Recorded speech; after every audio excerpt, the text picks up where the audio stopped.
আজকের গল্পটা শুরু করছি একটা শনিবারের গল্প দিয়ে। আজ আমাদের বাড়িতে বিপত্তারিণী পুজো। এই পুজোর সঙ্গে আমার সম্পর্কটা আজকের নয়, একেবারে ছোটবেলা থেকেই। বিয়ের আগেও আমাদের বাড়িতে এই পুজোর সব নিয়ম পালন করা হতো, আর বিয়ের পরেও আমি প্রতি বছর বিপত্তারিণীর ব্রত পালন করে আসছি। তবে এবারের পুজোটা একটু আলাদা। এতগুলো বছরের মধ্যে প্রথমবার আমি সুযোগ পেলাম তোমাদের সঙ্গে এই সুন্দর মুহূর্তগুলো ভাগ করে নেওয়ার।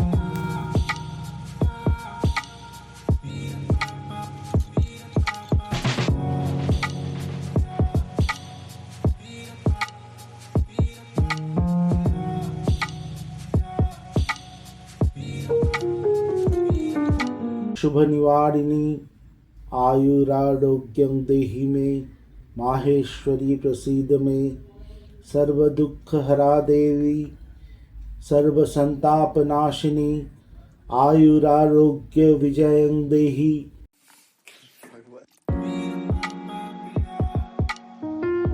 পুজোর কিছু সুন্দর মুহূর্ত তোমাদের সঙ্গে শেয়ার করলাম। শনিবার দিনের বাকি সময়টা আর কিছুই শ্যুট করিনি, তাই সেটুকু আর দেখাতে পারলাম না। এবার চলে এসেছি রবিবার, মানে পরের দিন সকালেই। আমাদের এখানে এখন প্রায় রোজই বৃষ্টি হচ্ছে, একটানা হালকা হালকা বৃষ্টি লেগেই আছে। যখনই রাস্তায় বেরোচ্ছি বা যখনই জানলার বাইরে দেখছি অল্প অল্প বৃষ্টি হচ্ছে। তবে এই একটানা বৃষ্টিতে অনেক জায়গায় কিন্তু বন্যার মতো পরিস্থিতিও তৈরি হয়েছে। যাই হোক, এই বৃষ্টির সময়টাই অ্যাকচুয়ালি সারা বছর পুনের মানুষেরা বা মহারাষ্ট্রের মানুষেরা ওয়েট করে থাকে এই সময়টার জন্যে, কারণ এই সময় আমাদের এখানে ওয়েদারটা খুব সুন্দর হয়ে যায়। তবে সব সময় বৃষ্টি হলে সেইটাও ভালো লাগে না, তাই না? আজকে সকালে আমি আর সোমদেব বেরিয়েছিলাম রিশানকে বাড়িতে রেখে। অল্প একটু চিকেন কিনতে গেছিলাম, চিকেনের অর্ডারও আছে আর ঘরের জন্য একটু চিকেন বানাবো। তাই ফেরার পথে আমাদের এখানে একটা বাঙালি দোকান আছে অন্নপূর্ণা সুইটস বলে, সেখান থেকে রাধাবল্লভী আনা হয়েছে, রাধাবল্লভী আর আলুর দম। আমি নিজের জন্য আনিনি, সোমদেবের জন্য 2 পিস আনা হয়েছে, আমি ওখান থেকে একটু টেস্ট করে নেবো। 15 বছর কমপ্লিট করলাম আমি পুনেতে। প্রথম দিকে কিন্তু এই ধরনের খাবার আমাদের এখানে একদমই পাওয়া যেত না। এখন যত দিন যাচ্ছে এখানে বেঙ্গলি পপুলেশন বেড়ে যাচ্ছে, প্রচুর ক্লাউড কিচেন হয়েছে, প্রচুর বেঙ্গলি রেস্টুরেন্টও হয়েছে যারা বেঙ্গলি স্টাইল খাবার বিক্রি করছে। তাই মাঝে মধ্যে খেতে ইচ্ছে হলে কিনে খাওয়াই যায়। আর এখন আমি মোটামুটি ঘরে বানাতেও পারি, আগে যেমন সেটাও পারতাম না, তাই খুবই অসুবিধে হতো। তখন কলকাতাকে খুব বেশি মিস করতাম। এখানে আমরা আজকে কিনেছি 2 পিস রাধাবল্লভী আর তার সাথে আলুর দমটা ফ্রি, আর আমাদের দাম পড়েছে 60 টাকা।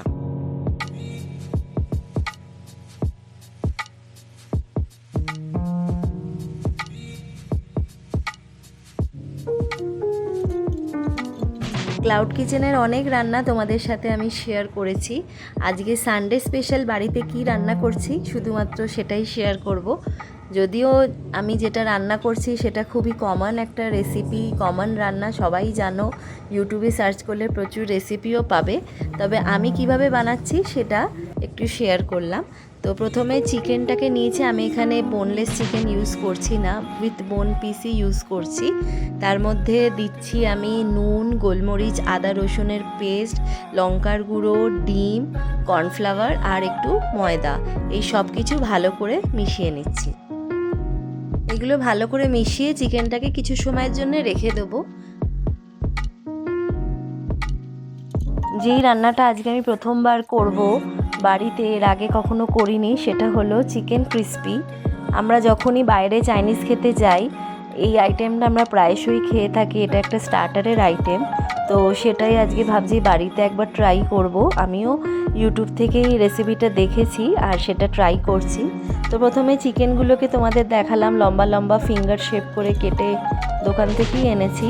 তার মধ্যে দিলাম গোলমরিচ, নুন, আদা রসুন বাটা, লঙ্কার গুঁড়ো আর একটা ডিম আর কর্নফ্লাওয়ার দিয়ে সব কিছু ভালো করে মিশিয়ে রাখবো। আরও একটা জিনিস আমি এটাতে অ্যাড করেছি, সেটা হলো ময়দা।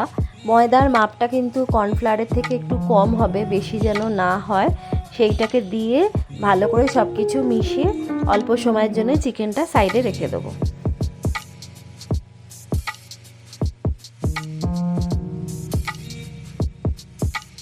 চিলি চিকেন বানাবার জন্য আমি একটা সস বানিয়ে নিচ্ছি। তার জন্য নিয়েছি 1 বাটি জল, তার মধ্যে 2 চামচ সয়া সস, 2 চামচ রেড চিলি সস আর 2 চামচ টমেটো কেচাপ।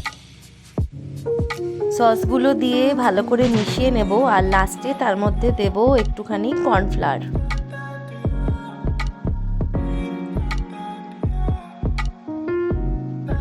সসটা তো রেডি হয়েই গেছে। এবার চিলি চিকেনের এই চিকেনগুলোকে এক এক করে ভেজে নিচ্ছি।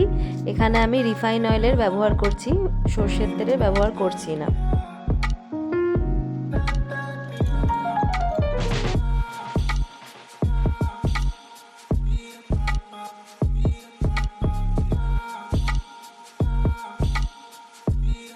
চিকেনের পিসগুলো যেহেতু খুব ছোট করেই কেটে রেখেছি, তাই ফ্রাই করতে খুব বেশি সময় লাগছে না। ফ্রাই করে এগুলোকে এক এক করে তুলে নেব। চিকেন ফ্রাই করে তুলে রেখেছি। এইবারে কড়াতে অল্প একটু তেল দিয়ে স্প্রিং অনিয়নের হোয়াইট পোর্শন, লঙ্কা কুচি, রসুন কুচি আর আদা কুচি তেলে দিয়ে ভালো করে নাড়াচাড়া করে নেব।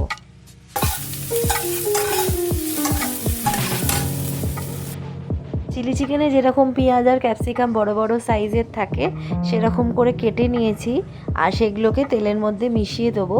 আর গ্যাসের ফ্লেমটাকে কিন্তু হাইতেই রাখবো, লোতে রাখবো না। 1 মিনিটের জন্য ভালো করে নাড়াচাড়া করে নিয়ে আমরা যে সসটা বানিয়ে রেখেছি সেইটাকে ভালো করে গুলিয়ে নিতে হবে, কারণ কর্নফ্লাওয়ার দেওয়া আছে, কর্নফ্লাওয়ারটা নিচে ঠিক হয়ে যায়। ভালো করে গুলিয়ে নিয়ে ওইটাকেও মিশিয়ে দেবো। এইবারে এর মধ্যে আমরা ভেজে রাখা চিকেনগুলোকেও দিয়ে ভালো করে ফুটিয়ে নেব। ভালো করে ফুটে গেলেই আমাদের চিলি চিকেন কিন্তু রেডি। আমাদের চিলি চিকেনটা অল্প ফুটতে শুরু করলে তার মধ্যে অল্প পরিমাণে মানে স্বাদ অনুসারে একটু গোলমরিচ দিচ্ছি।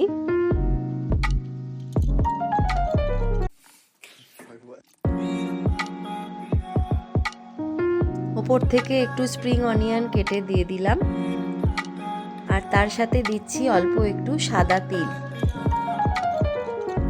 ব্যাস, আমাদের চিলি চিকেন কিন্তু একদমই রেডি। এইবারে চিকেনের স্টার্টারটা বানিয়ে নেব। তার জন্য ম্যারিনেট করা চিকেনগুলোকে একটু ফ্রাই করে নিচ্ছি।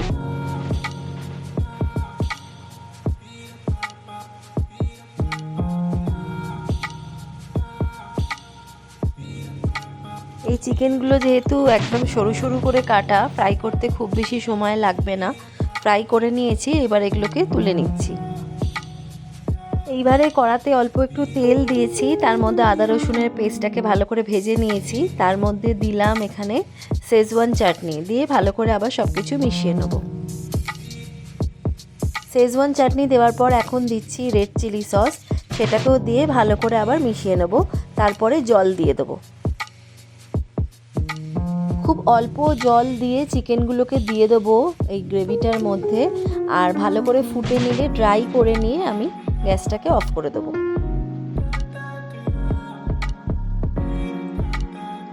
দেখো, এবারে ভেজে রাখা চিকেনগুলোকে আমি কড়াতে দিয়ে দিলাম, ভালো করে ফুটিয়ে নেব আর একদম ড্রাই করে নিয়ে আমি গ্যাসটাকে অফ করে দেবো।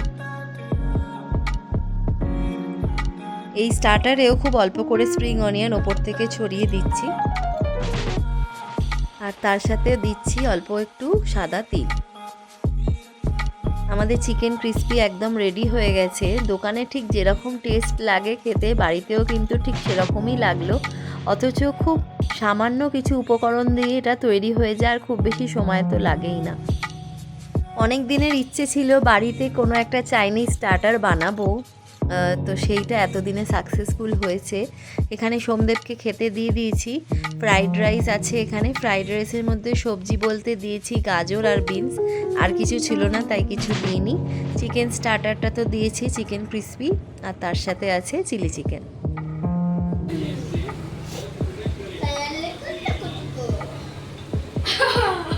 ভালো লাগছে? সোমদেবকে বলছিলাম আমাদের এখানে যেরকম বৃষ্টি হচ্ছে, কন্টিনিউয়াস হয়ে যাচ্ছে, অন্য কেউ হলে হয়তো আজ বাড়ি থেকেই বেরোতো না, আর আমরা কোনো কারণ ছাড়াই বেরিয়ে পড়েছি।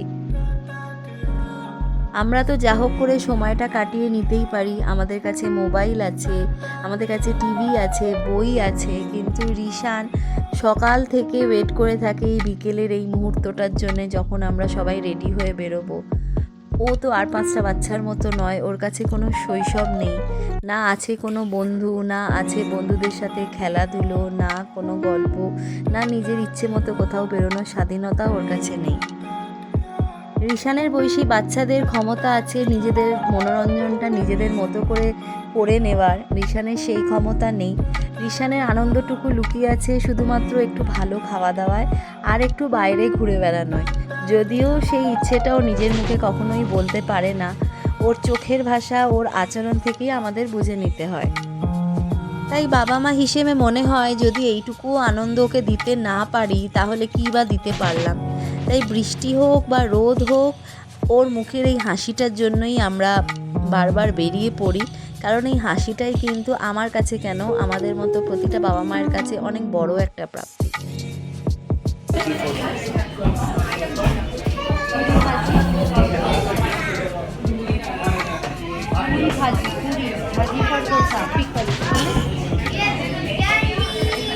পুরি ভাজি, তার মধ্যে কি থাকবে? পুরিও থাকবে, জোরদার যে তরকারি সেটা থাকবে, আর আচার থাকবে। দুটো লোক আছে। যাই হোক, আরও একবার আমরা আজকে চলে এসেছি হলদিরামসে।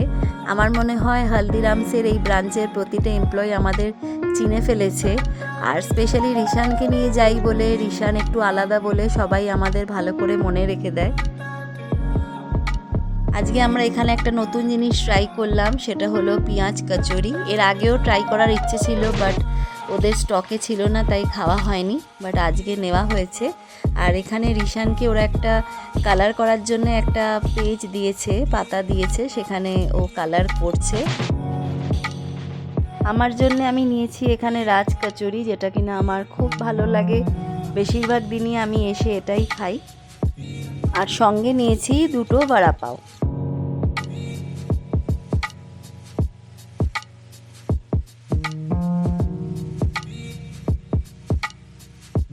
আজকের গল্পটা তাহলে এখানেই শেষ করলাম। তোমাদের আজকের গল্পটা ভালো লাগলে প্লিজ লাইক শেয়ার করে দিও, আর যারা নতুন দেখছো চ্যানেলটাকে সাবস্ক্রাইব করে দিও। খুব শিগগিরই নতুন একটা গল্প নিয়ে আবার তোমাদের কাছে চলে আসব। তোমরা সবাই খুব ভালো থেকো, সুস্থ থেকো, আনন্দে থেকো, আমার পাশে থেকো। ততক্ষণের জন্য তোমাদের সবাইকে টাটা।